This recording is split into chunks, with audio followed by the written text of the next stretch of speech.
Pensando.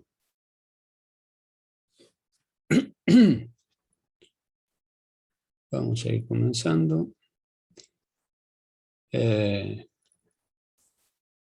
Continuamos. Vamos a dar finalización al análisis que veníamos haciendo de la ley 21.526. Habíamos concluido sobre el final de la clase pasada con el análisis de las facultades que tiene el Banco Central con relación al reencuadramiento en el artículo 35 bis, que son las reestructuraciones compulsivas. Habíamos visto la reducción, aumento y enajenación del capital. Puede obligar a los accionistas a vender sus participaciones, por ejemplo. La exclusión de activos y pasivos para su transferencia, la creación de fideicomisos, la intervención judicial como complemento de un proceso de exclusión de activos, por ejemplo, y que frente a la transferencia de activos, pues, la ley establece la no aplicabilidad de la ley 11.867. Y por último, que estas medidas solo pueden ser revisables en sede judicial en caso de arbitrariedad. Nos quedaba analizar el régimen disciplinario y de retiro del sistema. El procedimiento se lleva a cabo a través de sumarios administrativos que instruye el propio Banco Central, al cabo de los cuales puede imponer sanciones por infracciones a la ley o sus reglamentaciones, y estas sanciones consisten en llamados de atención, apercibimientos, multas, inhabilitaciones para entidades o funcionarios, y por último, el retiro de la autorización para funcionar respecto de la entidad. En estos casos se produce la disolución y a continuación comienza el proceso de liquidación. Normalmente lo que hace el Banco Central no es liquidar por sí las entidades, sino solicita al juez correspondiente la declaración de quiebra. Y por último, tenemos acá un cuadro que resume algo que ya habíamos enunciado de los artículos 20 a 26, que es el perfil operativo de los distintos intermediarios financieros. En el caso de los bancos comerciales, una amplia operatividad legal.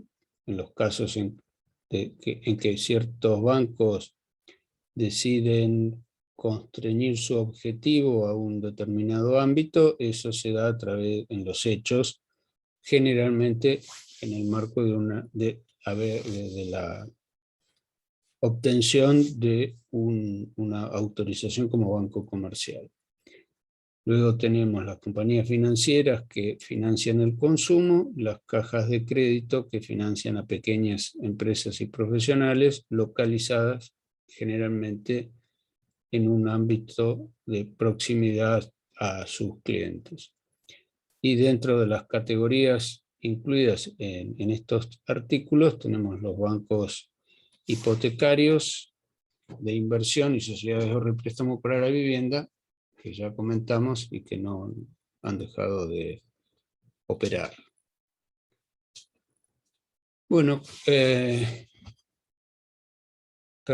dicho esto, vamos a pasar al análisis del otro ámbito de convergencia de los recursos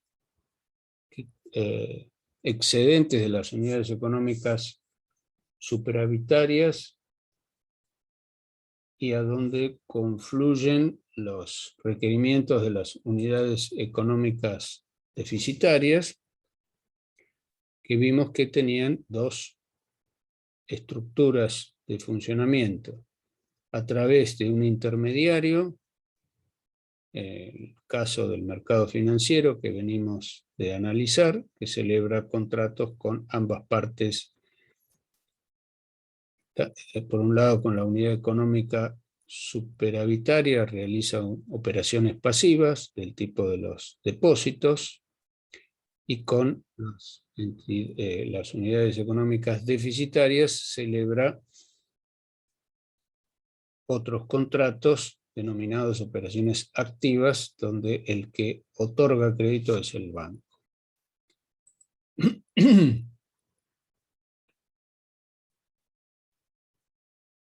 El ámbito que vamos a analizar ahora es el del mercado de capitales, donde la vinculación entre estos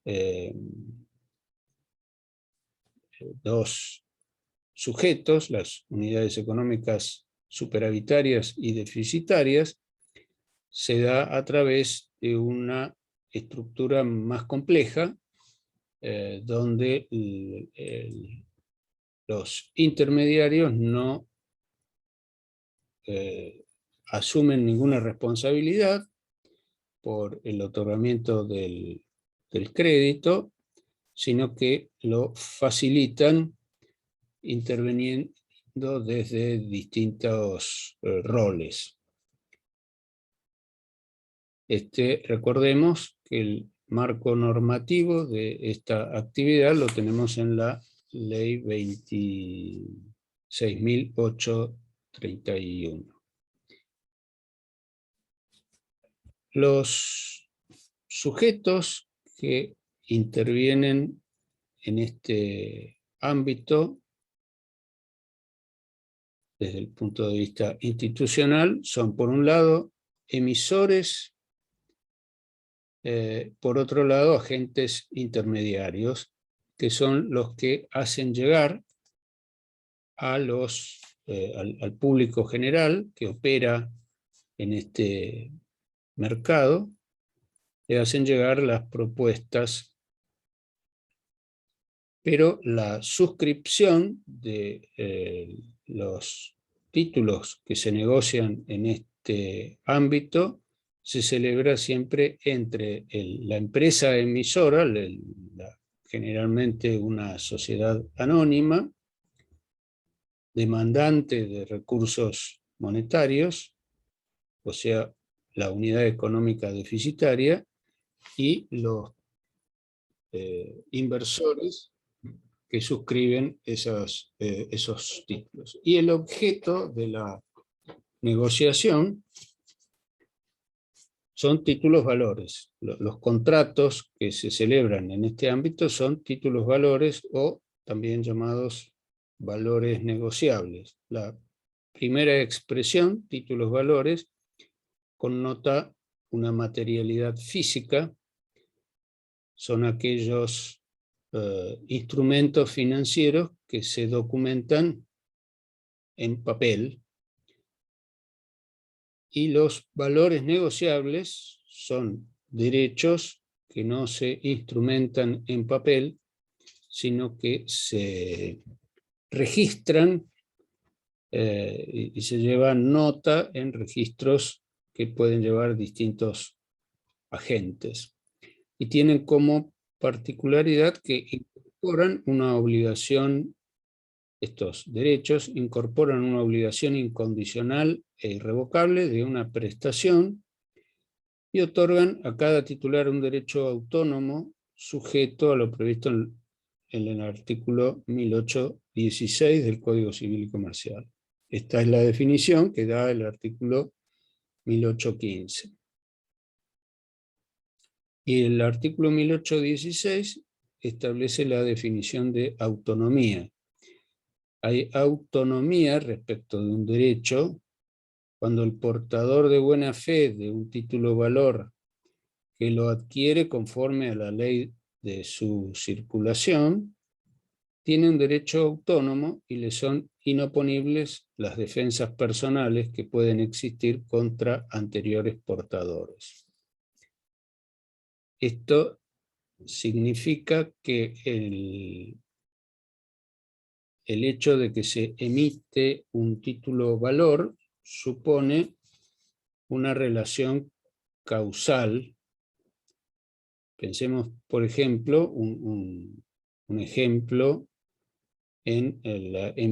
similar que se da cuando, en el marco de un contrato de compraventa, el deudor firma un pagaré. El pagaré encierra un conjunto de derechos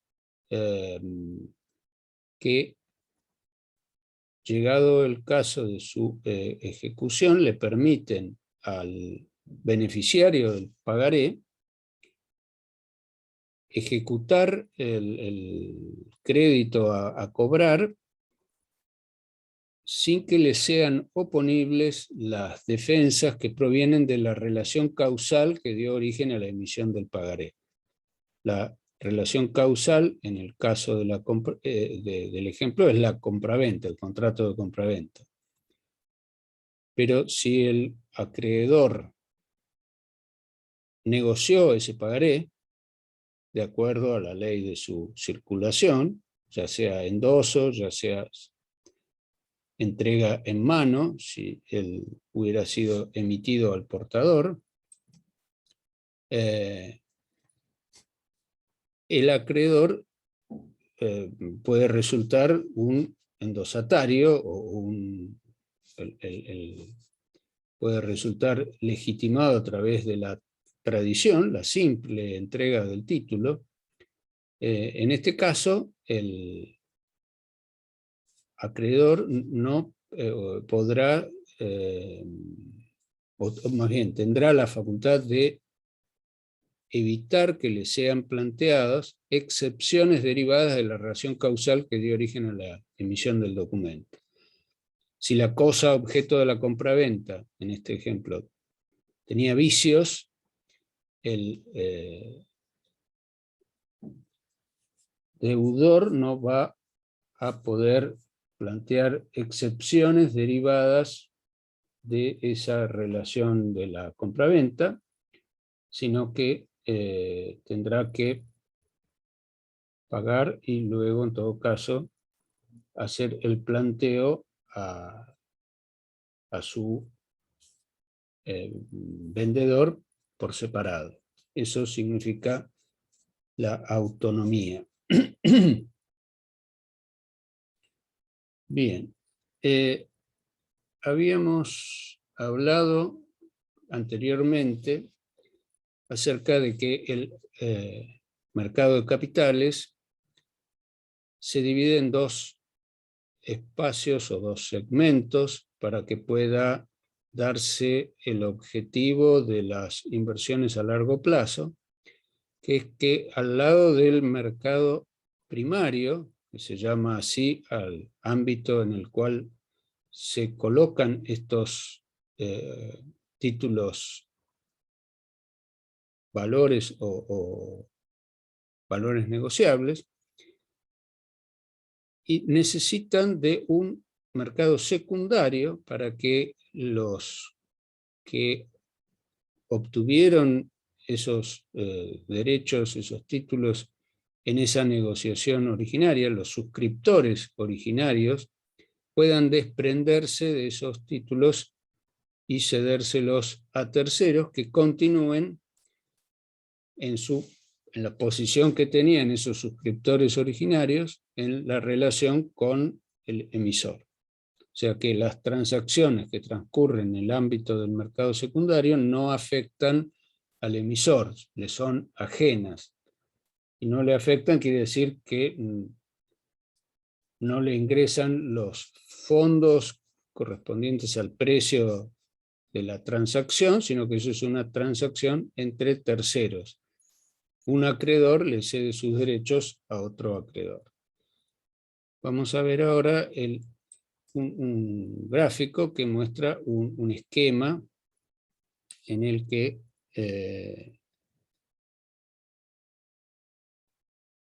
se da, vamos a ver todos los operadores en este espacio. Bueno, ante todo, en el mercado de capitales tenemos dos formas de ofrecimiento, lo que se conoce como colocación privada, en la que no interviene la autoridad de aplicación, no requiere autorización de la autoridad de aplicación, y la oferta pública. La oferta pública sí requiere autorización de la Comisión Nacional de Valores. Tanto requiere autorización para la emisora como para los agentes que intervienen en este ámbito. Nos vamos a concentrar en la oferta pública. La oferta pública está definida por ya lo comentamos, el concepto de oferta pública en clases anteriores. Vimos que era todo tipo de ofrecimiento a personas indeterminadas que se realiza a través de medios de comunicación, a través de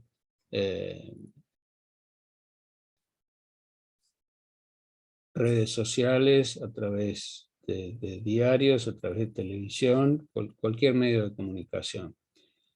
Es una invitación a contratar. Cuando esa invitación es aceptada, tenemos la celebración de un contrato de suscripción.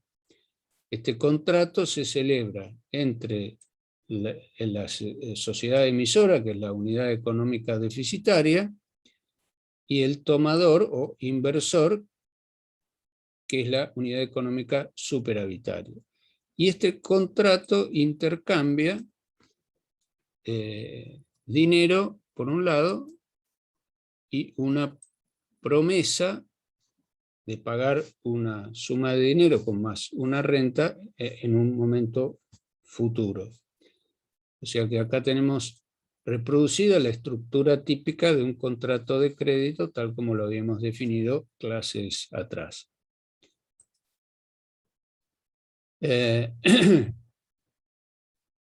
Para que el objeto de la negociación, los títulos, pueden consistir, tenemos acá sobre la izquierda del gráfico, en acciones, obligaciones negociables, títulos resultantes de un proceso de securitización, que vamos a estudiar más adelante en qué consiste. La securitización es una técnica que permite devolver liquidez a una empresa a través del desprendimiento de una cartera de créditos que no son líquidos, emitiendo títulos respaldados en esos activos. O sea, son títulos que en lugar de tener como respaldo el patrimonio del emisor, tienen como respaldo un conjunto de activos que han sido sacados del patrimonio del deudor, encapsulados en un instrumento jurídico especial que tiene algunas ventajas y naturalmente implica asumir ciertos riesgos. También puede haber otras clases de títulos, valores, que pueden ser objeto de negociación en este ámbito. Para que el emisor pueda hacer llegar estas ofertas al público tomador, requiere la intervención de uno o más agentes. En la terminología anterior a la ley actual se hablaba de agentes extrabursátiles. Hoy la ley 26831 habla de agentes de registro, que generalmente son bancos en esta etapa del funcionamiento del mercado de capitales, aunque puede haber, o sea, son bancos comerciales que además, que luego de su autorización por parte del Banco Central para funcionar como tales, tienen que obtener por parte de la Comisión Nacional de Valores una autorización para operar en el mercado de capitales. O sea que estos bancos, para operar no como emisores por sí mismos, sino como agentes. Bueno, las distintas funciones que han de cumplir estos agentes las tenemos señaladas sobre el lado izquierdo del gráfico, que son las funciones de asesoramiento. Asesoramiento supone celebrar la entidad que quiere entrar al mercado de capitales, celebra un contrato con generalmente, insisto, generalmente un banco, que lo asesora en distintos aspectos, tales como la confección del prospecto. Recuerdan que hablamos acerca de que una de las funciones de la autoridad de aplicación, en este caso la Comisión Nacional de Valores, en este ámbito, era velar por la transparencia en la información que sirve de base a los eventuales tomadores o suscriptores de títulos valores en cuanto a los riesgos que asumen.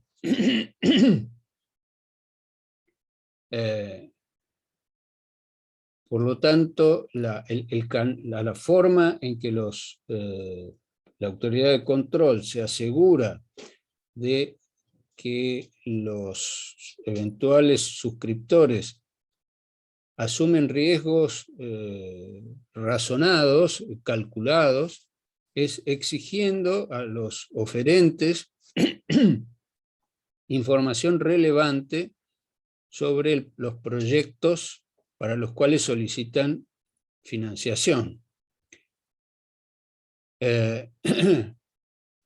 Y en este rol participan estos agentes que cumplen esta función de asesoramiento, expertos en el funcionamiento del mercado de capitales, los asesoran.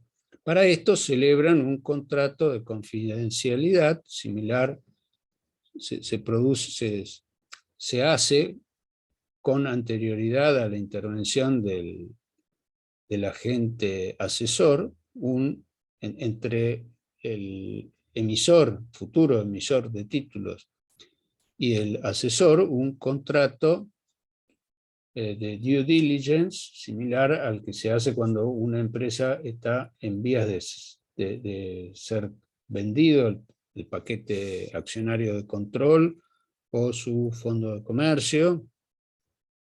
Se celebra un contrato de estas características que le permite al asesor tomar conocimiento en términos y bajo un acuerdo de confidencialidad de todos los aspectos relevantes en cuanto a riesgos y bondades de los proyectos de financiación para que eso sea volcado en el prospecto. El otro aspecto del asesoramiento es la organización y la estructuración de la emisión. Una emisión normalmente se puede hacer en varios tramos. Una vez autorizada por la Comisión Nacional de Valores la emisión, la cantidad de fondos requeridos puede ir graduándose en el tiempo. Respecto de todas estas cuestiones, el asesor naturalmente le aconseja a la empresa los caminos que más les conviene seguir. El otro aspecto es la comercialización. Otro aspecto en el cual los agentes intervienen. No necesariamente todas estas funciones están concentradas en un único agente, y algunas funciones requieren la intervención de agentes específicos, como vamos a ver a continuación con la calificación del riesgo de los títulos. La comercialización es el intento de colocar esos títulos en el mercado. Para esto, el contrato que se celebra se conoce con el nombre en inglés de underwriting. La expresión significa literalmente escribir debajo, o sea, suscribir. Generalmente hay por lo menos dos variantes de este compromiso que asumen los agentes de colocación de los títulos. Una es la cláusula según mejores esfuerzos, en la cual el agente no se compromete más que a tratar de colocar, de vender, de hacer publicidad. Si es un banco, por ejemplo, colocará dentro de sus locales, colocará cartelería, hará publicidad en medios de comunicación, y sus asesores de inversiones les ofrecerán a sus clientes que van en busca de información en cuanto a alternativas de inversión, les ofrecerán esta posibilidad de suscribir estos títulos. En la otra alternativa, el agente compra la emisión. Es una manera de financiar, en este caso asume un rol financiero el agente, con el compromiso de, con la expectativa de que luego de comprado se va a desprender rápidamente de esos títulos y los va a tratar de colocar dentro del público inversor. Esto se da mediante la compra a través de un descuento, de manera tal que cuando el agente lo vende, el adquirente compra el título en las mismas condiciones que lo hubiera adquirido de haberlo comprado directamente al emisor. Esta alternativa normalmente, y en lo que se refiere a títulos que tienen asociado un derecho de preferencia, como es el caso de las acciones, esto lo habrán estudiado si ya están viendo sociedades anónimas, o lo habrán de estudiar más adelante con la doctora Pérez Cassini. El derecho de preferencia es el derecho que tiene un accionista en caso de aumento de capital a que se le respete la posibilidad de mantener su proporción dentro del capital social. O sea, el que tenía el 10% de las acciones, frente a una nueva colocación de acciones a través de un aumento de capital, tiene derecho a suscribir con prioridad a otros una proporción igual a la que tenía en el capital original. Esto traba la posibilidad en nuestro país, no todos los países tienen una legislación en este sentido, traba la posibilidad de la utilización del underwriting con cláusula de compra de la emisión, en razón de esta característica de nuestra legislación. Bien, otra función que cumplen los agentes llamados de registro en términos generales es la función de la calificación del riesgo de los títulos. Esto es una especie de certificado que emite una empresa con expertise en el mercado de capitales que evalúa el riesgo que implica para los tomadores de fondos la posibilidad de repago de la empresa emisora. La calificación de riesgos tiene que otorgarla una empresa independiente, por lo tanto acá esta función la va a cumplir un agente diferente de él o los que puedan intervenir en las otras funciones. La cuarta función entre las distintas funciones que cumplen estos agentes es intervenir en el proceso de percepción de los fondos que entregan los suscriptores. Esto normalmente, esto se hace a través de un sujeto, de un tercero. Los fondos no los cobra el emisor, que es el que va a recibir en el contrato de suscripción, el que va a recibir el dinero, sino que lo cobra un intermediario, porque, bueno, en algunos casos las suscripciones se hacen bajo la condición de que aparezcan interesados en cubrir una suma de dinero determinada, de modo tal que si no se llega a cubrir ese importe, se devuelven los fondos. Por lo tanto, esta función, decíamos, la cumplen terceros. En este caso pueden ser, generalmente son bancos. La otra función correlativa, que es la entrega de los títulos por parte del emisor al tomador, la lleva un agente que cumple la función de registro, en el caso de los valores negociables, o de depósito, si se trata de títulos, valores, con títulos emitidos físicamente, en papel, que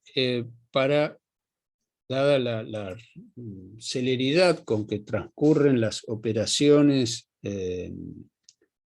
del mercado de capitales, la tenencia física de los títulos, en el caso de que existen, queda a cargo de una entidad depositaria, de modo tal que el título físico nunca se desplaza, sino que se anota quién es el titular de los derechos que corresponden a esos títulos. En nuestro medio, la entidad depositaria es la Caja de Valores, Sociedad Anónima, que es un ente creado a partir de la Ley 20.643, y que además cumple la función de agente de registro respecto de las operaciones que se realizan mediante valores negociables, o sea, títulos que no tienen un respaldo físico, sino que simplemente se anotan. Bueno, esto resume más o menos la estructura de funcionamiento del mercado de capitales.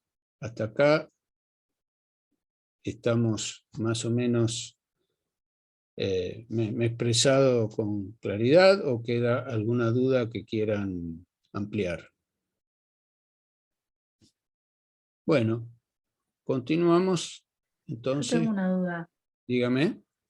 Recién dijo que si no pasaba algo se devolvían los aportes, una cosa así puede ser. Justo se me cortó. Sí, lo que dije fue que cuando, supongamos que se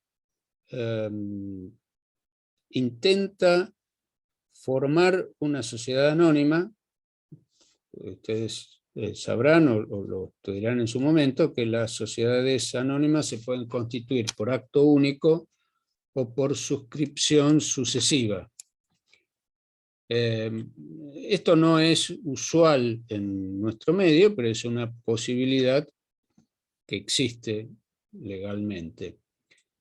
Entonces imagínense una sociedad anónima que se quiere constituir y que quiere funcionar con un capital mínimo, un capital social X. Los promotores del proyecto estiman que el negocio va a funcionar si consiguen una financiación a través de la colocación de acciones que llegue a una suma X. En ese caso, el proyecto es viable, ¿sí? Nada más que en el caso que haya inversores que coloquen fondos por ese importe. Entonces, si esos fondos no se consiguen, el proyecto aborta, no se puede constituir la Ahora sí, sociedad. Entonces, muchas gracias. ahí es que cabe la devolución de los fondos. Listo, ahora sí. No, me había quedado por la mitad, porque se me cortó, gracias. No, me preguntan todas las veces, me interrumpen todas las veces que sea necesario, no se hagan problema. Bien, entonces, aclarado este aspecto, esta estructura, el esquema vamos a pasar al esquema del mercado secundario. Acá en este recuadro, en la parte superior derecha del cuadro, tenemos reproducido la estructura jurídica del contrato de suscripción que viene del cuadro anterior, donde el emisor y el tomador celebran un contrato por el cual intercambian fondos que entrega el tomador o inversor, unidad económica superavitaria, y la promesa documentada en un título que realiza el emisor, la unidad económica deficitaria, de pagar una renta, de restituir el capital más una renta. Bueno, cuando el tomador decide desprenderse de ese título, cederlo, recurre, por supuesto que si conoce a un interesado podría hacer la operación en forma directa, pero dado que ni siquiera dispone físicamente del documento, porque está depositado en la caja de valores, recurre a un agente de bolsa, lo que antes se llamaba un agente de bolsa. Hoy vamos a ver que el número de sujetos que intervienen y los roles son variados. Hay distintos tipos de agentes, pero genéricamente se los conocía como agentes de bolsa. El agente de ¿Gente bolsa, de mercado abierto puede ser uno también?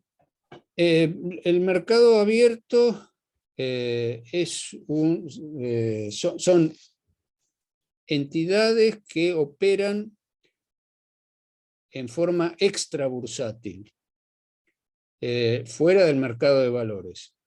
Son la mayor parte de los agentes del mercado abierto, son bancos a los cuales se puede recurrir para hacer operaciones de esta naturaleza, pero solamente operan en materia de títulos tales como obligaciones negociables. Si se quieren negociar acciones, solamente se pueden negociar a través del mercado de valores. En el mercado de valores se negocian tanto acciones como obligaciones negociables u otros títulos. Bien, entonces... Gracias. No, por favor. Entonces, el agente generalmente, pues hoy es lo que se llama una ALIC, un agente de liquidación y compensación. Es un sujeto que tiene que estar, que opera en un mercado de valores. El mercado de valores es un ámbito físico, es una sociedad que nuclea a agentes de bolsa que operan en un ámbito físico que se denomina el recinto del mercado, donde interactúan agentes de bolsa que reciben encomiendas en el sentido de comisión, y que hacen ofertas de viva voz en ese ámbito, en el momento, en el tiempo en el que se reúnen los agentes, hacen ofertas de viva voz que cuando encuentran un otro agente que ha recibido una comisión, un encargue de sentido complementario, o sea, otro sujeto que no era el titular de ninguna, no había suscripto estos derechos respecto de un título valor en particular y está interesado en adquirirlo, le da una orden a otro agente de bolsa que habrá de concurrir al recinto y efectuar ofertas, en este caso de compra. Entonces, cuando hay un agente que vocea la oferta para vender un título a un precio determinado y se encuentra con otro agente que está ofreciendo de viva voz comprar ese título al mismo precio que el que está ofertando el comitente de la parte el agente comitente de la parte vendedora, se celebra una compraventa o cesión de derechos respecto del título en cuestión. Entonces, en el esquema este del cuadro, el título que había emitido el emisor y que estaba en poder del tomador, ven ustedes una línea punteada que va a parar a este segundo contrato que se celebra entre dos agentes por cuenta de sus comitentes. El contrato que se va a realizar, esta compraventa o cesión que se va a realizar respecto de este título, se celebra entre el agente del el agente comitente de la parte vendedora y un agente comitente de la parte vendedora. Para lo cual, el agente de la parte compradora le va a tener que hacer llegar dinero al agente de la parte vendedora, que a su vez se lo entregará a su tomador. En el medio tenemos el mercado de valores, que es quien organiza el funcionamiento de estas ruedas en el mercado, donde van a intervenir los agentes. En el régimen anterior al actualmente vigente, los mercados de valores solamente podían funcionar adheridos a una bolsa de comercio. La estructura jurídica del mercado de valores era y es actualmente la de sociedad anónima. En cambio, las bolsas de comercio pueden ser sociedades anónimas, pero generalmente eran asociaciones civiles. En el caso de la Bolsa de Comercio de Buenos Aires, la forma jurídica de la Bolsa de Comercio de Buenos Aires es la de una asociación civil que nuclea inversores, comerciantes, gente interesada en el funcionamiento, empresarios interesados en los negocios bursátiles. A partir de la vigencia de la ley 26.831, solamente los mercados de valores pueden funcionar como sociedades anónimas y independientes de bolsas de comercio. Por lo tanto, se produjo una fusión, se creó una nueva sociedad que se llama Bolsas y Mercados Argentinos, que es la que administra el mercado de valores de la Ciudad de Buenos Aires, que es el más importante de nuestro país. Funcionan otros mercados de valores en el interior, en distintas localidades, pero tienen menos relevancia en términos de volumen.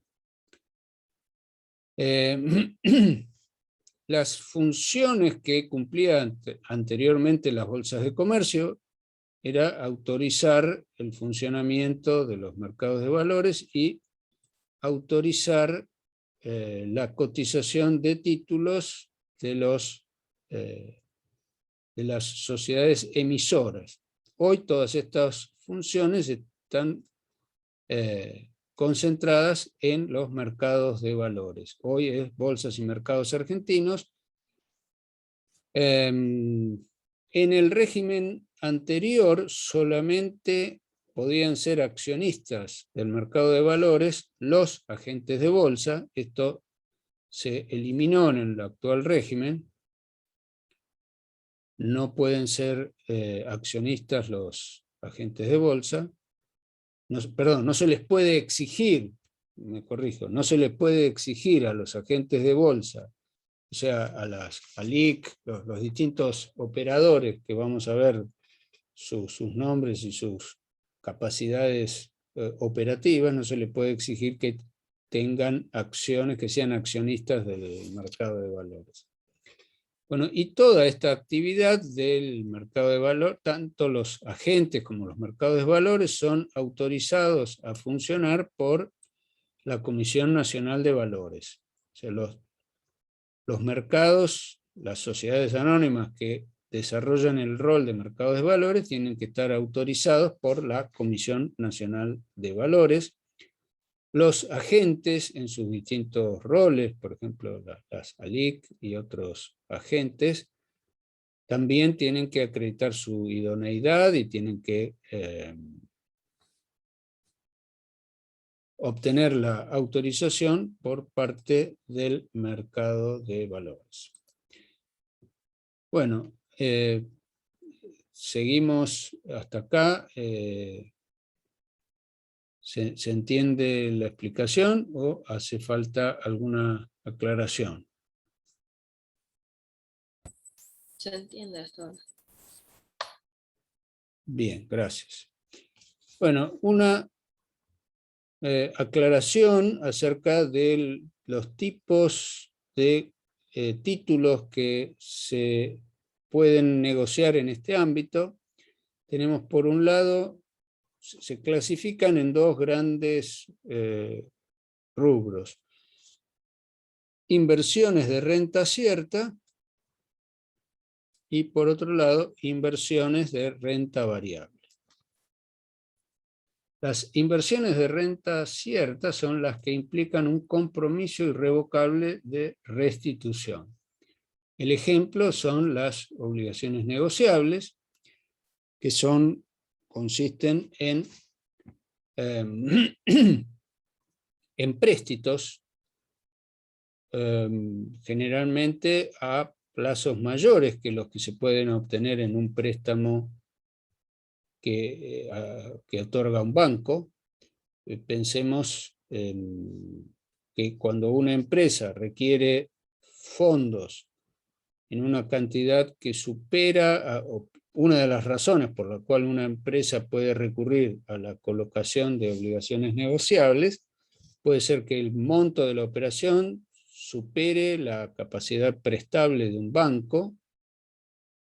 Los bancos no pueden concentrar todos los fondos que captan a través de depósitos en préstamos a otorgar a un mismo tomador de préstamos, porque esto implica un riesgo excesivo para los bancos y por ende pone en riesgo la posibilidad de devolución de los fondos a los depositantes del banco. Entonces, el Banco Central establece normas de dispersión de los fondos que pueden prestar los bancos. Entonces, una empresa en un determinado momento se puede encontrar con que no puede obtener un préstamo de un acreedor único, de un prestamista único, entonces recurre al mercado de capitales, a la oferta pública, ofrece a inversores indeterminados la posibilidad de que le otorguen un préstamo bajo condiciones uniformes para todos los que intervienen en esa colocación, para todos los obligacionistas. Otra razón por la cual se recurre a este ámbito, a este tipo de operaciones, es el plazo. Cuando las empresas necesitan financiarse a largo plazo, la obligación negociable, que a su vez es un título, del cual, como vimos en el esquema anterior, se puede ir al mercado secundario y ofrecer desprenderse de ese título y conseguir otro sujeto que reemplaza al obligacionista en su posición frente al emisor. Y bueno, también dijimos que había otras clases de títulos, como los que se pueden emitir con respaldo en un conjunto determinado de activos a través de los procesos de securitización, etc. Las alternativas de retribución de estas operaciones llamadas de renta cierta pueden ser o bien una renta fija, o sea, un porcentaje del capital, una tasa de interés. Se puede colocar la obligación negociable al X% del capital, o se puede fijar una tasa referenciada a otro factor. Un factor habitual de utilización bajo la modalidad de tasa variable es en el mercado financiero internacional es la tasa LIBOR más X cantidad de puntos. La expresión LIBOR es la sigla en inglés de la tasa, se refiere a la tasa de interés interbancaria del mercado de Londres. Normalmente las operaciones se pactan con tantos puntos por encima de la tasa LIBOR. En nuestro medio también existen otros índices parecidos. Hay una tasa BADLAR, también es una sigla, que se refiere a operaciones, a la tasa de operaciones que pactan bancos con sus tasas pasivas, ¿no? Bueno, entonces se le cargan tantos puntos a esa tasa pasiva promedio, que es una estadística que lleva el Banco Central. Esas son las tasas variables, pero en ambos casos el suscriptor se obliga a pagar una renta, asume un compromiso irrevocable de pagar la renta, sea esta fija o referida a otro factor. Luego tenemos las llamadas inversiones de renta variable, que son las que están sujetas al resultado de un negocio. El título que típicamente responde a esta modalidad es la acción. En este caso, la recompensa económica para la unidad económica superavitaria es un porcentaje de las utilidades del negocio. También existe una variante mixta cuando, por ejemplo, que vamos a ver más adelante, cuando las obligaciones negociables se ofrecen bajo la modalidad de la convertibilidad. O sea, se pueden emitir obligaciones negociables con la condición de que con el atractivo adicional de que la unidad económica superavitaria, el inversor, pueda en el curso del contrato arbitrar entre la renta cierta que le da la obligación negociable y una expectativa de ganancia mayor que puede darle la acción si el negocio está produciendo utilidades superiores a la tasa de interés del momento. Bueno, acá en esta diapositiva tenemos el esquema de los sujetos que operan en el mercado de capitales.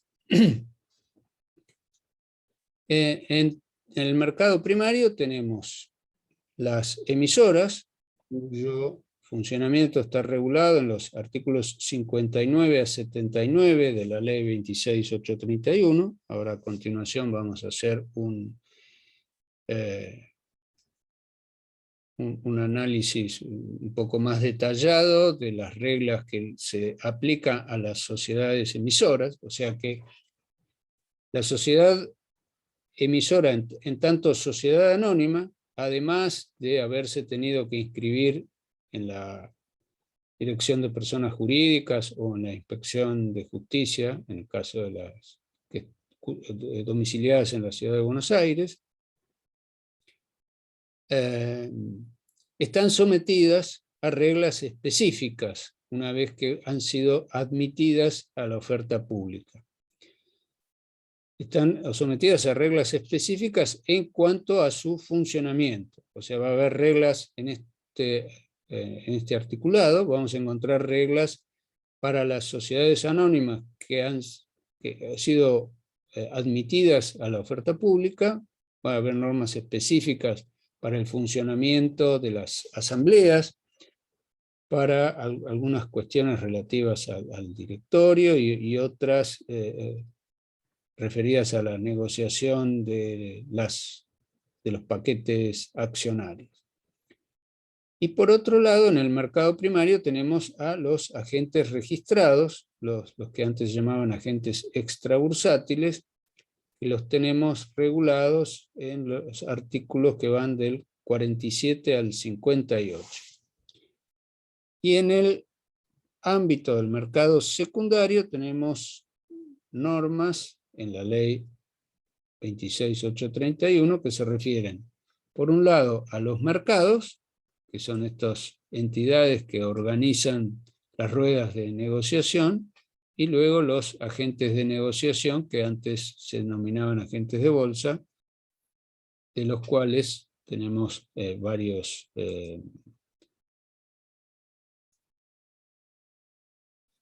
roles operativos.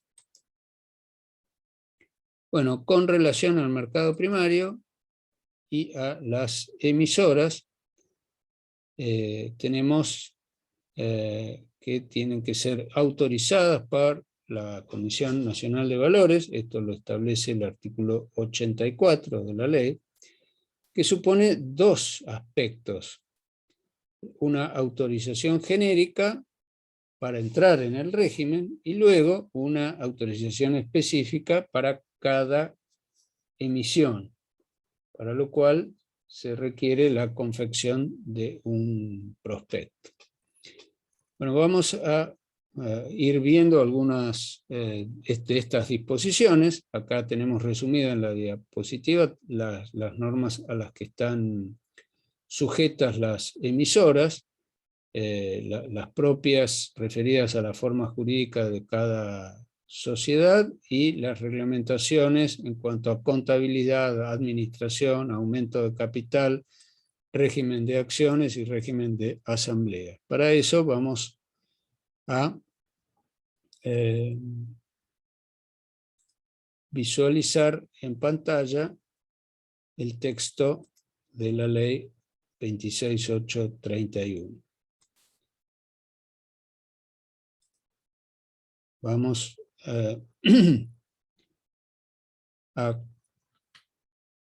directamente a la ley, al artículo 84 de la ley que habíamos mencionado hace un momento. No, me pasé.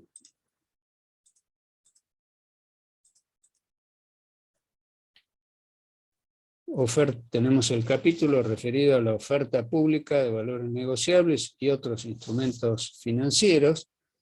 En los primeros artículos tenemos las facultades que la ley le otorga a la Comisión Nacional de Valores, que será la autoridad de aplicación, y que tendrá facultades regulatorias.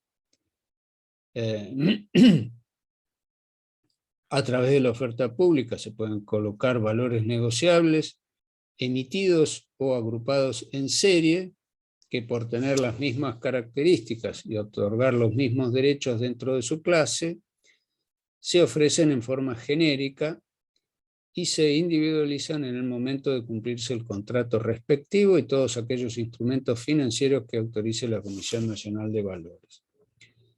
Se podrán hacer oferta pública de estos instrumentos las entidades que los emitan y los agentes registrados autorizados por la Comisión Nacional de Valores. También pueden hacer oferta pública entes públicos, o sea que también tenemos títulos públicos que es esta misma estructura la que utiliza el Estado cuando quiere financiarse a través del mercado de capitales interno. El Estado se financia, sus gastos los financia genuinamente con impuestos. Cuando los impuestos no alcanzan, pueden recurrir al mercado de capitales, interno o externo, o sea, acreedores, inversores que están dentro del país e inversores que están fuera del país. La otra alternativa que existe a la financiación para el Estado es la emisión monetaria. La financiación del Estado en el mercado interno tiene sus complicaciones porque compite con los particulares. Entonces, la financiación, esto es teórico porque hoy el Estado prácticamente no tiene ninguna fuente de financiación a partir de su débil situación financiera. Prácticamente la única forma de financiación que tiene es la colocación compulsiva de títulos que hace en el sistema financiero, cuando le coloca títulos denominados, esas letras denominadas LELIQ, a los bancos, pero teóricamente este es el esquema. Cuando cuando el Estado se financia en el mercado interno, compite, decíamos, con los particulares y eventualmente, cuando encuentra dificultades para colocar sus títulos, se ve obligado a subir la tasa de interés que ofrece por estos títulos, con lo cual eleva también la tasa de interés del crédito al que pueden acceder las empresas, las unidades económicas deficitarias, organizadas como empresas privadas. Bien, llegamos al artículo 84 referido al procedimiento de autorización. La Comisión Nacional de Valores debe resolver la solicitud de autorización para realizar oferta pública dentro del plazo de 30 días hábiles contados a partir del momento en que queda reunida toda la documentación a satisfacción de la Comisión Nacional de Valores y no se formularen nuevos pedidos u observaciones. Por cierto, la Comisión Nacional de Valores también dicta disposiciones administrativas, que se conocen también como circulares, que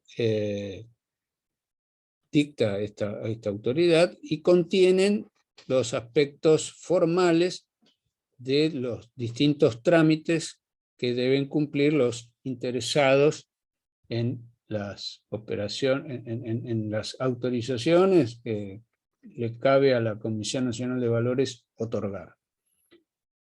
Entonces, cuando cumplen con todos los requisitos y llenan los formularios correspondientes, se presenta la solicitud y la Comisión Nacional de Valores tiene 30 días hábiles para resolver.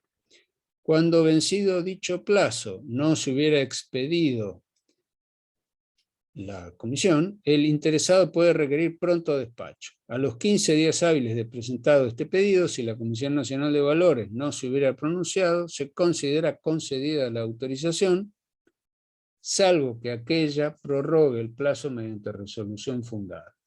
Dicha prórroga no puede exceder de 15 días hábiles a partir de la fecha en que se disponga. Vencido ese nuevo plazo, la autorización se considerará otorgada. La autorización para efectuar oferta de determinada cantidad de valores negociables, contratos a término, futuros u opciones de cualquier naturaleza u otros instrumentos financieros, no importa autorización para el ofrecimiento de otros emitidos por el mismo emisor. Esto, recuerden que decíamos que había una autorización genérica y luego una para cada emisión en particular. Entonces, una autorización no implica autorización para la colocación el ofrecimiento de otros, aun cuando tengan las mismas características. Y esto es importante, la denegatoria para la oferta pública no podrá fundarse en razones de oportunidad, mérito o conveniencia. Acá tenemos una diferencia con las facultades del Banco Central respecto de la autorización para funcionar de entidades financieras, ámbito en el cual el Banco Central dispone de amplias facultades discrecionales en cuanto al mérito o a la conveniencia o a la oportunidad. En cambio, la Comisión Nacional de Valores no tiene esas facultades, sino simplemente tiene facultades para evaluar si cumple o no con los requisitos genéricos. Bien, el otro aspecto eran las normas. Vamos a analizar las normas a las que están sometidas las sociedades que han sido admitidas a este régimen. Las tenemos a partir de los artículos 60 y siguientes.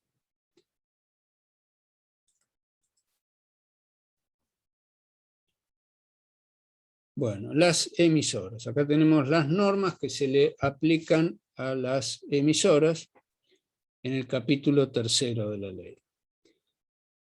Tenemos normas contables. Son aplicables a las entidades emisoras comprendidas en el régimen de la oferta pública las siguientes disposiciones. Al solo efecto administrativo, sin perjuicio de las obligaciones aplicables a cada sociedad, la Comisión Nacional de Valores en cada caso particular podrá autorizar a la sociedad controlante la difusión exclusiva de los estados contables consolidados cuando estos describan en forma clara, veraz y con mayor fidelidad la situación e información de la sociedad con oferta pública autorizada. Esto de estados consolidados alude a los casos en que una sociedad es controlada por otra y se llama estado contable consolidado al balance que suma los activos de la empresa controlante más los activos de la o las empresas controladas. Y por otro lado, en la otra columna, suma los pasivos de la sociedad controlante más los de las sociedades controladas. Con lo cual tenemos un balance de un grupo económico que desde el punto de vista jurídico no es un patrimonio único, sino que son más de un patrimonio. En principio, juega la independencia de los patrimonios, salvo cuando el funcionamiento de las empresas haya sido anormal, haya algún elemento de ilegalidad y permita ir más allá de lo que se llama el velo de la personalidad. Bueno, pero en casos particulares, entonces se podrá autorizar la presentación de estados consolidados.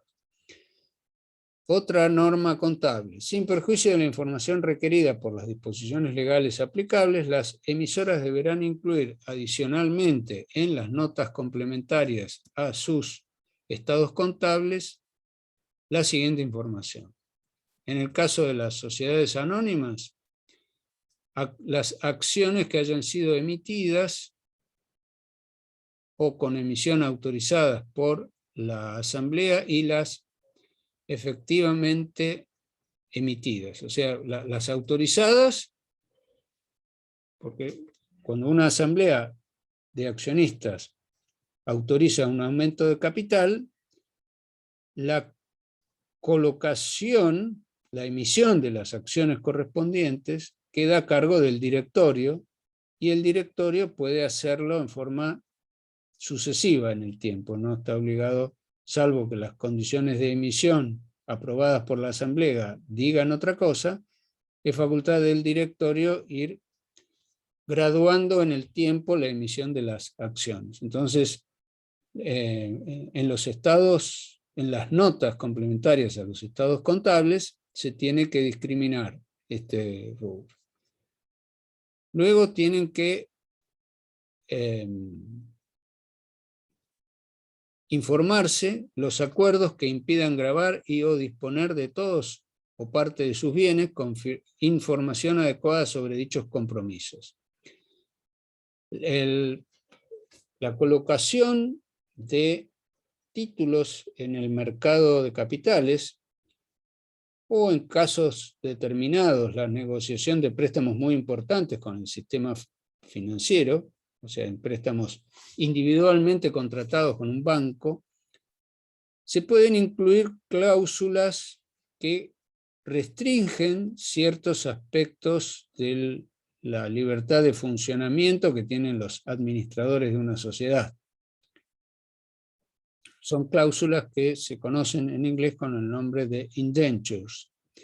Entonces se puede obligar a no disponer de ciertos bienes, otros tipos de obligaciones en los que consisten estos indentures, suponen, por ejemplo, las limitaciones a la distribución de dividendos. Entonces, estas restricciones tienen que estar informadas en estas notas, y además deben contener información suficiente sobre la política de asunción y cobertura de riesgos en los mercados, mencionando especialmente contratos de futuros, opciones y cualquier otro contrato derivado. Dentro de la gama de operaciones que pueden realizar las empresas para financiar sus actividades, existe un tipo de contratos que, si bien no son de financiamiento propiamente dicho, le permiten a una empresa corregir perfiles inadecuados o cubrirse de determinados riesgos. Estos son los llamados contratos de derivados, porque son contratos que están basados en la evolución de otro activo que se denomina subyacente. esto lo vamos a estudiar más adelante, es una gama de operaciones que se conocen con el nombre de operaciones de ingeniería financiera. Son operaciones complejas. Por ejemplo, cuando una empresa se compromete en moneda extranjera, puede realizar una compra de dólares, supongamos dólares estadounidenses, para cubrirse de la variación del precio del dólar, puede celebrar lo que se llama un contrato de futuro, operar en el mercado cambiario a futuro. Entonces, hoy paga un precio determinado para que le vendan dólares el día del vencimiento de su obligación a un precio tal que le cubra ese riesgo. Entonces, ese tipo de contratos tienen que estar informados en el régimen contable al que están sometidos las sociedades que hacen oferta pública. Otra norma dice, sin perjuicio de lo establecido en el artículo 66 de la Ley 19.550, la Comisión Nacional de Valores se incluirá en la memoria como información adicional por lo menos de lo siguiente: la política comercial proyectada, aspectos vinculados a la organización de la toma de decisiones, o sea, qué sistema de gerencias tiene organizada la sociedad, como para que los acreedores tengan información relevante sobre o sea, los accionistas de la sociedad o los obligacionistas tengan información. También tienen que informar la política de dividendos, las modalidades de remuneración al directorio y la política de remuneración de los cuadros gerenciales de la sociedad. Bueno, en cuanto a la administración, el órgano de administración de las entidades emisoras podrá funcionar con los miembros presentes o comunicados entre sí por otros medios de transmisión simultánea de sonido, imágenes y palabras, cuando así lo prevea el estatuto social. El órgano de fiscalización dejará constancia de la regularidad de las decisiones adoptadas. O sea que están dispensados respecto de las normas que se aplican a las sociedades anónimas en general, de sesionar en forma exclusivamente presencial, como es el caso de bueno, fuera de este momento de la pandemia en que las autoridades de control respectivas han emitido normas de carácter transitorio, pero las sociedades que hacen oferta pública de títulos valores ya tenían autorizado de antes la posibilidad de sesionar a distancia. Se entenderá que solo se computarán a los efectos del quórum a los miembros presentes, salvo que el estatuto establezca lo contrario.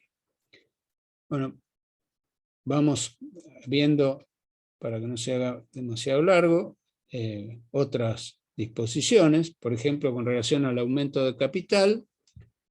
Al adoptar la resolución de aumento de capital, la Asamblea podrá autorizar al directorio a aumentar el número de acciones autorizado, previendo que en una emisión los pedidos de suscripción excedan la cantidad de acciones ofrecidas por la sociedad.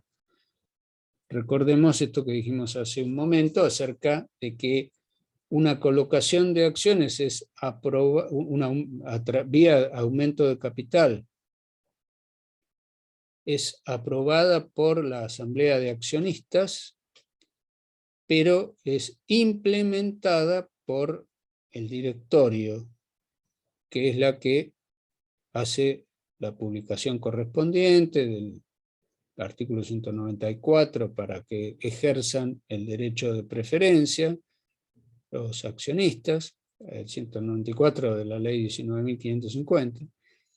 Bueno, entonces, habida cuenta de esta facultad, al adoptar la resolución, la Asamblea podrá autorizar al directorio estas variaciones para el caso de que una oferta, frente a una oferta, los pedidos de suscripción excedan la cantidad ofrecida.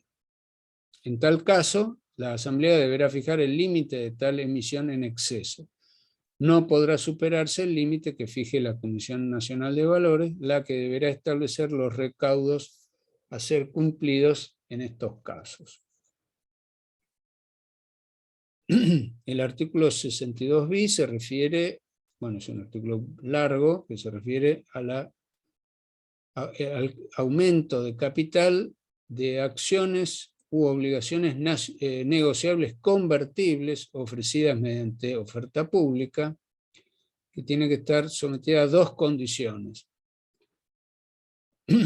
Establecidas en el segundo párrafo del presente artículo, el derecho de preferencia, contemplado en el artículo 194, se ejercerá exclusivamente mediante el procedimiento de colocación que se determine en el prospecto de oferta pública correspondiente, sin aplicación del plazo previsto en dicho artículo. O sea, el artículo 194 establece un plazo para que los interesados manifiesten si van a hacer el ejercicio de ese derecho, y vencido ese plazo, pierden ese derecho y esas acciones pueden ser ofrecidas a terceros.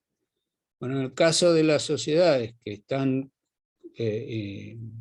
bajo el régimen de oferta pública, el procedimiento de comunicación del derecho de preferencia se hará exclusivamente mediante el procedimiento que se determine en el prospecto. Bueno, salteando un poco, les dejo a la lectura detallada de ustedes. Con relación a este rubro, dice que las personas jurídicas constituidas en el extranjero podrán participar de todas las asambleas de accionistas, incluyendo sin limitación las contempladas en el presente artículo, de sociedades autorizadas a hacer oferta pública de sus acciones a través de mandatarios debidamente instituidos sin otra exigencia registral. O sea, no, para poder designar un apoderado para participar en una asamblea, las sociedades constituidas en el extranjero no se les pueden establecer requisitos de registro en particular para esos poderes.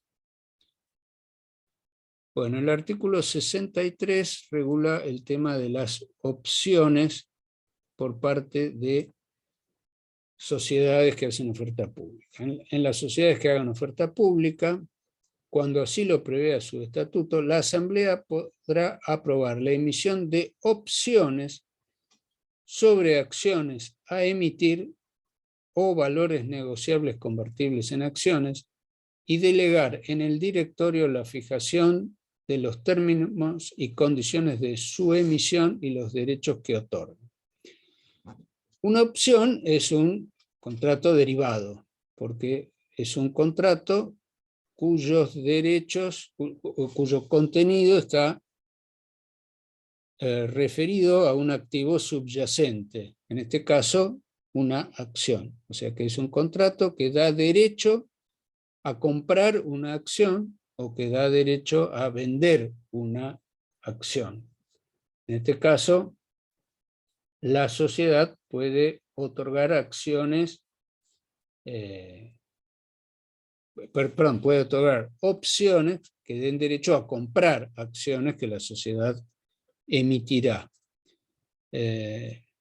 También podrá emitir opciones para adquirir valores convertibles en acciones. La contrapartida de la opción es el pago de una prima. El que pagó la prima tiene el derecho, llegado el momento del ejercicio de la opción, tiene el derecho de comprar la acción, en cuyo caso habrá de pagar el precio, o tiene el derecho de no ejercer la opción, en cuyo caso simplemente pierde la prima. Esto es algo que permite especular, en el buen sentido de la palabra, en el tiempo para elegir y tomar la decisión de comprar o no comprar un determinado título valor. Puede delegarse. Profe, Sí, dígame. ¿esa prima se paga a lo que se conoce como lanzador, puede ser? Sí, el que lanza la oferta, sí. En este caso puede ser la propia sociedad. También este negocio se puede hacer entre accionistas y terceros. Pero acá a lo que se refiere este artículo es al caso de las opciones otorgadas por la sociedad emisora, acciones que todavía no estaban en circulación. Ahora, cuando una acción está en circulación, el titular puede celebrar un contrato con otro particular, y es un negocio entre ellos. Pero esta regulación se refiere a las opciones que puede otorgar la sociedad emisora respecto de nuevas acciones que ponga en circulación. O sea que en lugar de ponerlas en circulación directamente, puede otorgar una opción antes. Bueno, y esta cuestión del precio de las opciones lo puedes fijar, se puede delegar en el órgano de administración. Y por último dice el último párrafo, la última oración del párrafo, dice: las respectivas decisiones de las asambleas y del directorio deberán publicarse y registrarse. Adicionalmente, serán de aplicación lo dispuesto en los artículos 11, 12 y 17 a 27 de la ley 23.576, que es la ley que regula el régimen de obligaciones negociables. Obviamente esto se refiere a las obligaciones negociables que otorgan la opción a favor del obligacionista de ser convertidas en acciones. Bueno, acá otra norma específica para las sociedades que hacen oferta pública de títulos valores es lo referido a la adquisición de acciones propias. En principio, las sociedades, de acuerdo a la ley 19.550, no pueden adquirir sus propias acciones porque es una forma de licuar su capital social. Entonces, pero esto no es un principio tan rígido, porque dice la norma aplicable a las sociedades que hacen oferta pública de títulos valores. Una sociedad anónima podrá adquirir las acciones que hubiera emitido en tanto estén admitidas a la oferta pública y listadas por parte de un mercado. La expresión listar significa que un mercado de valores autorizó a una sociedad determinada a que sus acciones sean ofrecidas en ese mercado.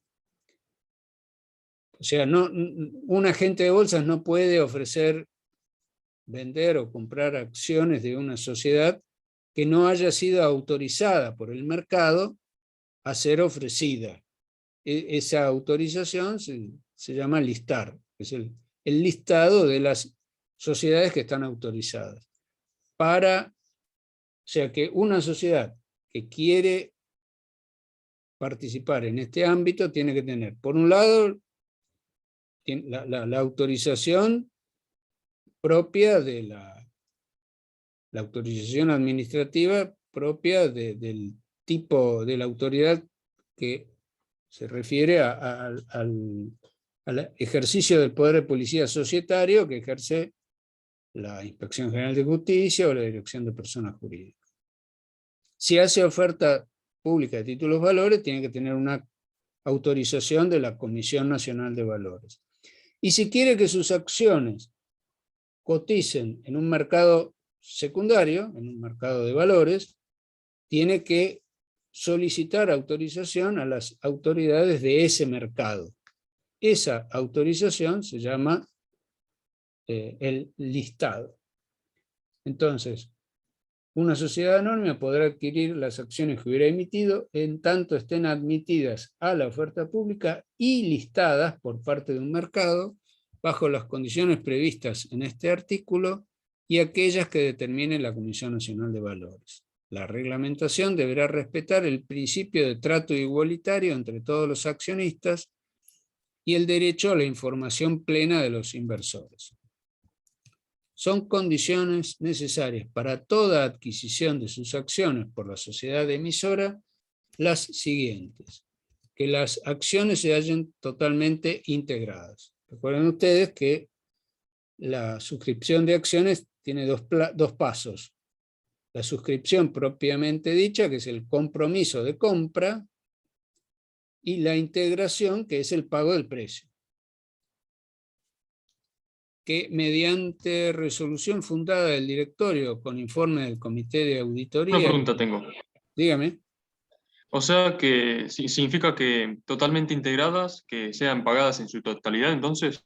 Claro, porque cuando la suscripción de acciones se va a hacer en efectivo, la ley 19.550 permite diferir hasta un plazo de 2 años la integración del 75% del capital. El capital no necesariamente se tiene que integrar, o sea, el suscriptor no tiene que pagar todo al contado. Puede, esto es facultativo, puede, dice la ley, posponerse hasta un plazo de 2 años para integrar el 75% restante. Ahora, para que la sociedad pueda adquirir sus propias acciones, tienen que estar totalmente integradas, tiene que tratarse de acciones totalmente integradas. La resolución del directorio deberá establecer la finalidad de la adquisición, el monto máximo a invertir, la cantidad máxima de acciones o el porcentaje máximo sobre el capital social que será objeto de adquisición y el precio máximo a pagar por las acciones, debiendo el directorio brindar a accionistas e inversores información amplia y detallada. Otro requisito es que la sociedad realice dicha adquisición con ganancias realizadas y líquidas o con reservas libres o facultativas, debiendo la sociedad acreditar ante la Comisión Nacional de Valores que cuenta con la liquidez necesaria y que dicha adquisición no afecta a la solvencia de la sociedad. Bueno, creo que esto se entiende. Cualquier duda me piden la aclaración.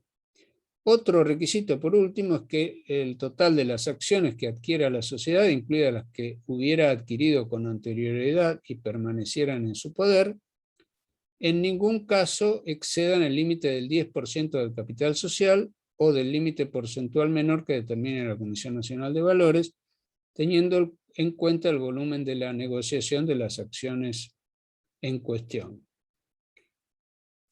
O sea que este tipo de transacción que implica una excepción a los principios de la ley 19.550 están sometidas a todos estos requisitos. Y cuando la sociedad hubiera comprado acciones en exceso de los límites que establece el artículo 64, dice el 65 que deberán ser enajenadas en el término de 90 días contados a partir de la fecha de adquisición que hubiere dado origen al exceso en la forma dispuesta en el inciso D del artículo anterior, ello sin perjuicio de la responsabilidad que corresponda imputar a los directores de la sociedad. El artículo 66 regula las formas de adquisición, dice, las operaciones celebradas con motivo de la adquisición de acciones de propia emisión podrán llevarse a cabo mediante operaciones en el mercado o a través de una oferta pública de adquisición. O sea que esta modalidad atípica respecto de las sociedades en general es permitido. Recién se le cortó un poco cuando estaba explicando el artículo 65. Decía que el 65 establece la necesidad de que las acciones adquiridas por encima de los límites que fija el artículo 64 tienen que ser enajenadas, o sea, la sociedad se tiene que desprender de las acciones que emitió en exceso dentro del plazo de 90 días. Ahora, en cuanto a la forma de adquisición por la sociedad de sus propias acciones, dice el artículo 66 que deberán llevarse a cabo mediante operaciones en el mercado, o sea, en el mercado de capitales, o a través de una oferta pública de adquisición.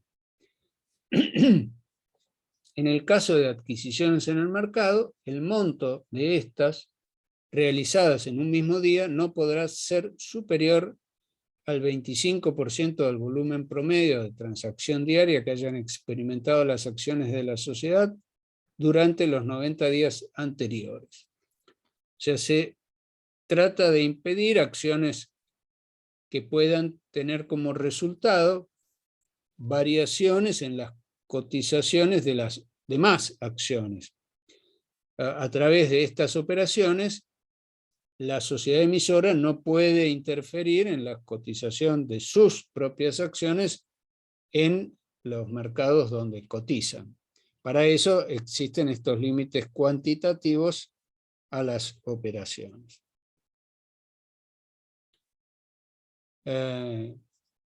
Bueno, las acciones adquiridas en virtud de este mecanismo tendrán que ser enajenadas por la sociedad dentro del plazo máximo de 3 años.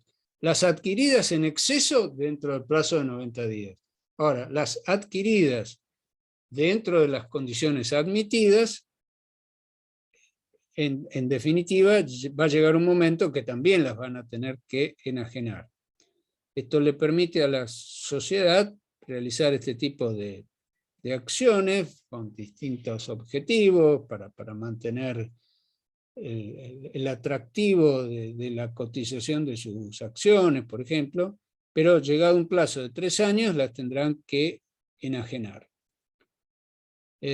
Transcurrido el plazo indicado y no mediando resolución asamblearia, el capital quedará disminuido de pleno derecho, porque la contrapartida del capital social es el total del precio de las acciones que pagaron los accionistas. Si ahora la sociedad resulta que compra sus acciones, o sea, le paga a ciertos accionistas, les devuelve el precio que pagaron, esta situación implica un desbalance entre la cuenta de capital y los activos correlativos que habían ingresado a la sociedad. Entonces, si pasados los 3 años no se no se desprende la sociedad de sus acciones, el capital queda reducido para emparejarse. O sea, esto se admite, esta situación transitoria en que el capital social sigue representando el valor originario de las acciones. Si pasados 3 años no se vuelven a vender esas acciones y por lo tanto a adquirir el precio y volver a equilibrar en la columna del activo el balance, entonces la cifra de la cuenta capital queda reducida de pleno derecho y las acciones que permanezcan en cartera quedarán canceladas. Al tiempo de enajenarlas, la sociedad deberá realizar una oferta preferente de las acciones a los accionistas en los términos establecidos en el artículo 221 de la Ley de Sociedades.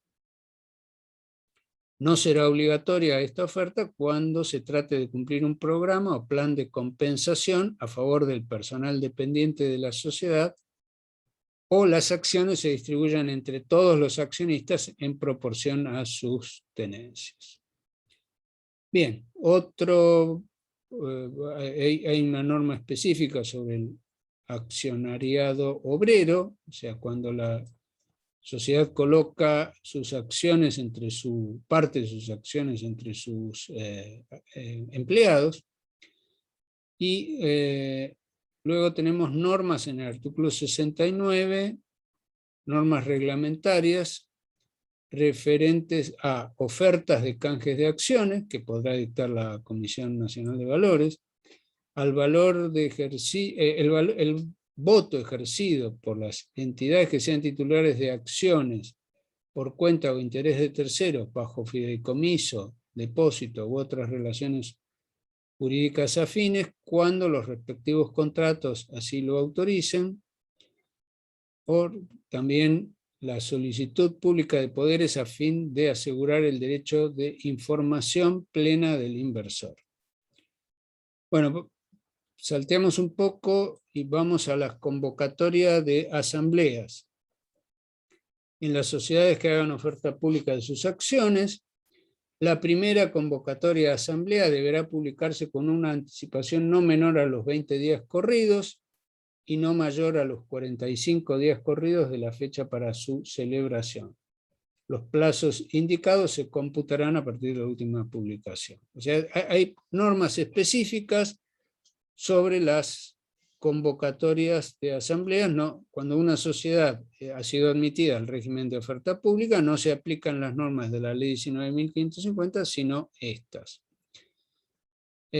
Para las asambleas ordinarias, el artículo 71 dice que en las sociedades que hacen oferta pública de sus acciones, corresponde a la asamblea ordinaria resolver, además de los asuntos regulados en el artículo 234 de la ley 19.550, los siguientes: la disposición o gravamen de todo o parte sustancial de los activos de la sociedad cuando ello no se realice en el curso ordinario de los negocios de la sociedad. O sea, como sabemos, las facultades de vender los activos corresponde al órgano de administración. Esa facultad es exclusiva del órgano de administración. Pero cuando una sociedad está sometida al régimen de oferta pública, la asamblea ordinaria podrá ser informada o tomar decisiones referido a la disposición de todo o parte sustancial de los activos. O sea, esta facultad del directorio en estos casos queda restringida. Por otro lado, también será facultad de la asamblea ordinaria intervenir en la celebración de contratos de administración o gerenciamiento de la sociedad. Lo mismo se aplica a la aprobación de cualquier otro pacto por el cual los bienes o servicios que reciba la sociedad sean remunerados total o parcialmente con un porcentaje de los ingresos, resultados o ganancias de la sociedad, si el monto resultante es sustancial, habida cuenta del giro de los negocios y del patrimonio social.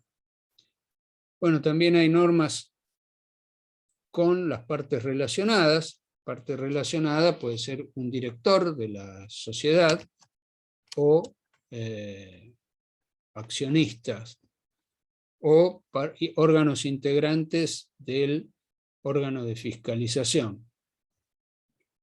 Se entenderá que un acto o contrato es por un monto relevante cuando el importe del mismo supere el 1% del patrimonio social. Bueno, acá hay toda una serie de pautas que establecen la necesidad de controles especiales para estos contratos con las partes relacionadas. Bueno, hay normas sobre remuneraciones de los directores.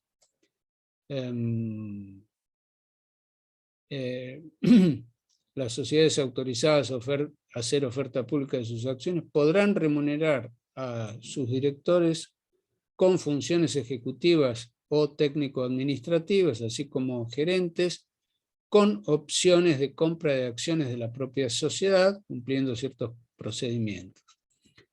En el directorio de las sociedades se entiende que hay directores que tienen facultades, que tienen funciones específicas que están permanentemente en la sociedad. No son personas que van convocadas nada más que al momento de una reunión y luego se van a sus casas y luego reciben informes que son debatidos en el ámbito de una reunión de directorio. Hay otros directores que trabajan dentro de la sociedad. Esos son los que tienen funciones ejecutivas o también se denominan técnico-administrativas. Supongamos que hay un director abogado al que se le encarga supervisar todas las actividades del departamento legal de la sociedad. Eso sería una función técnico-administrativa. En estos casos pueden ser remuneradas con opciones de compra, o sea, como parte del honorario del director, se le pueden entregar opciones de compra de acciones de la propia sociedad, cumpliendo con toda una serie de reglamentaciones. Bueno, hay normas sobre la lealtad de los directores, sobre el funcionamiento de la comisión fiscalizadora, etc. Perdón, quise cambiar a la... bueno, vamos, si no hay ninguna pregunta, acá tenemos las funciones de los agentes que actúan en el mercado primario, que viene del cuadro que habíamos visto con las flechitas hace un momento. La función de asesoramiento a los emisores suelen brindarla bancos autorizados por el Banco Central en el marco de la Ley 21.526. La comercialización la pueden realizar los bancos, generalmente del lado de la oferta, o sea, las empresas que colocan títulos, pero también pueden actuar agentes de negociación, asesores globales de inversión, productores de corretaje, que suelen actuar del lado de la demanda, o sea, asesorando o asistiendo a los inversores. La función de la calificación de riesgos está definida en el artículo 57 de la ley 26.831 que venimos de comentar. Vamos a darle una lectura al texto del artículo 57.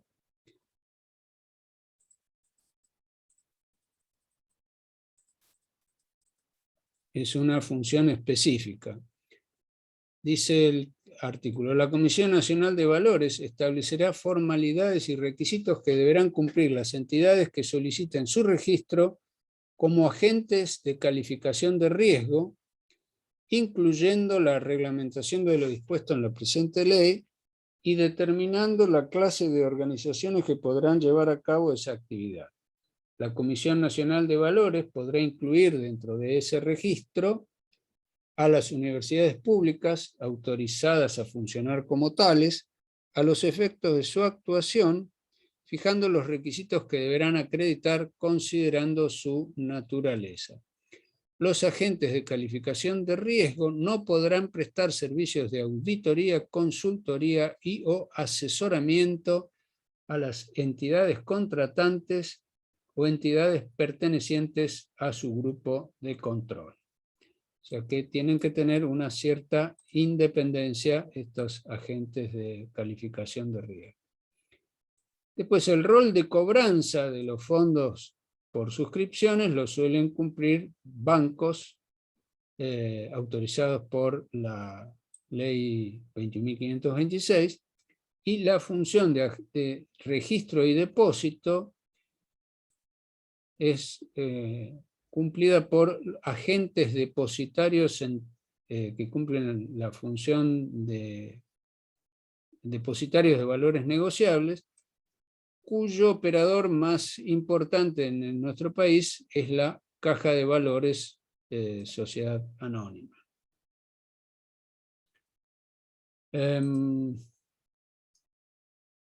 Bueno, nos queda analizar los sujetos que operan en el mercado secundario.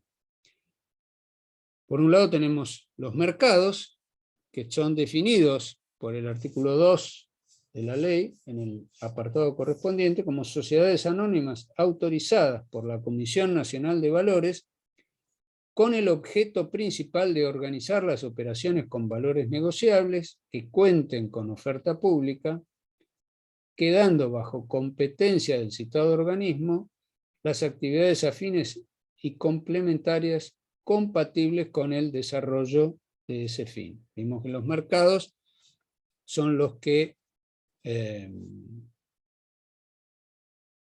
cumplen estas funciones, reglamentan la actuación de los agentes, autorizan el listado de valores negociables, o sea, qué sociedades pueden ofrecer sus acciones para cotizar en esos mercados, reglamentan la veracidad de los precios. Los mercados brindan información sobre las cotizaciones que sirven como orientación a todos los agentes de la economía, por lo tanto es una responsabilidad importante de que los precios que se publican como cotización se correspondan con operaciones reales transadas en el ámbito de sus recintos. Tienen que asegurar la realidad de las operaciones de los agentes, que no sean operaciones ficticias, destinadas a hacer aparecer que se compraron o que se vendieron acciones por un determinado precio, cuando nadie pagó en la realidad de esos precios. Tienen que reglamentar las obligaciones de los agentes registrados, constituir tribunales arbitrales, emitir boletines informativos, organizar sistemas de negociación de valores negociables. Hoy todo esto, además de actuar presencialmente en los registros, los agentes también pueden actuar, hacer esas ofertas y demandas a través de sistemas informáticos. Es responsabilidad de los mercados organizar esos sistemas. Tienen que registrar otra función, registrar contratos de derivados. Ya explicamos sumariamente qué son los contratos de derivados, como las opciones o los contratos de futuro. Administrar los sistemas de liquidación y compensación. Cuando los agentes compran y venden, tienen que, el mercado tiene que reglamentar el sistema mediante el cual se van a transferir los fondos de un agente a otro y la titularidad de los derechos vendidos y la compensación correspondiente. Y por último, tienen que supervisar y fiscalizar los agentes participantes. Este cuadro resume el artículo 32, primera parte, de la ley 26831, modificada, el texto actualmente vigente. Bueno, no sé si quieren hacer... Sí, profesor, una consulta. ¿Se puede Dígame. adquirir una obligación a título negociable, pero parcial, o debe ser adquirir el título sobre el total de la obligación negociable? No estoy seguro de haberle entendido su pregunta. Si yo quiero adquirir una obligación negociable, ¿puedo adquirir parcialmente el título o debe ser sobre el total del título de la obligación No. negociable? No. Las obligaciones negociables se adquieren. No hay posibilidad de comprar. Pueden dos o más personas pueden comprar en forma conjunta, pero la menor unidad en la que se puede fraccionar ese empréstito es el precio nominal de esa obligación negociable. No se puede comprar una fracción. 2 o más personas pueden ser cotitulares, sí, eso sí, pero nada más.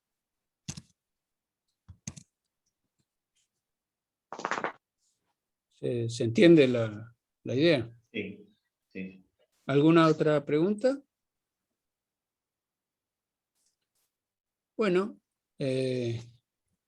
nos vemos el lunes que viene, que tengan un buen fin de semana. Y gracias por... Gracias, profe. Nos Buen fin vemos. de... Gracias, nos vemos Gracias. lunes. Gracias. Hasta luego. Chao.